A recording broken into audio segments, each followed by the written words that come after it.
Bomb cyclones, Bitcoin, tax reform, the Dow hits 25,000 points. Oh, and it's a brand new year.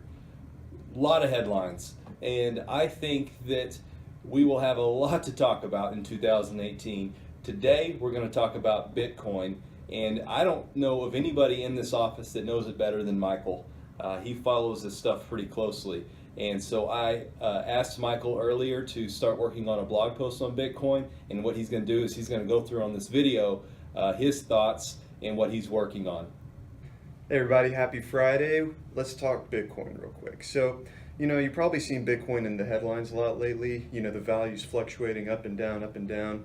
Well, let me explain something to you. First of all, Bitcoin is what's called a cryptocurrency. It's not government backed, it's not physical by any means, it's completely digital.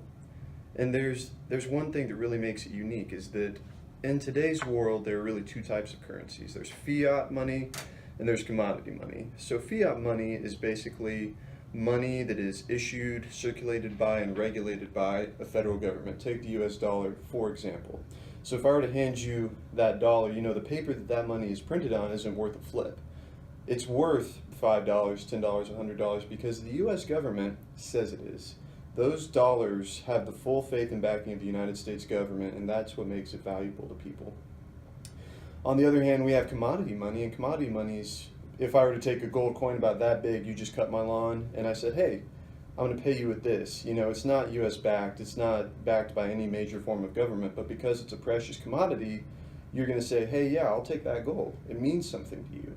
So Bitcoin is unique because it doesn't fall into either of those categories. It's decentralized, meaning that it's not regulated by or issued by any sort of government around the world. It doesn't have a physical form, therefore it has no intrinsic value to you as a consumer. So why are people buying into it? Well, a few reasons.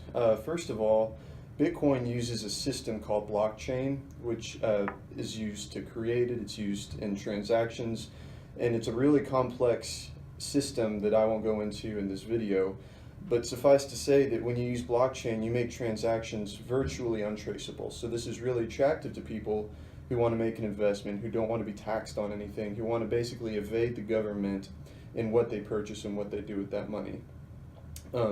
Bitcoin as an investment is really interesting because the value is really difficult to peg. It's not tied to the backing of a government. It's not tied to the value of the commodity. It's backed by its popularity. So it's been causing quite a stir lately because you see highs of $18,000 for a Bitcoin and you see lows and 1 week later for $11,000, People like this because it's a thrill, it's a gamble, it's fun. So that combined with, the fact that it's virtually untraceable makes it really attractive for some types of people. Where it will go, nobody knows. Nobody knows. But suffice to say, it's going to be really fun watching it to see where it goes. There are thousands of other cryptocurrencies out there in the world. You have Ripple, you have Ethereum, but Bitcoin's been grabbing all the headlines lately. We're going to keep watching it. If you do have any questions about it, we'd be happy to answer them. By the way, if you invested 5, 10 grand back in 2009, give us a call. I'm sure you're worth a cool $50 million by now.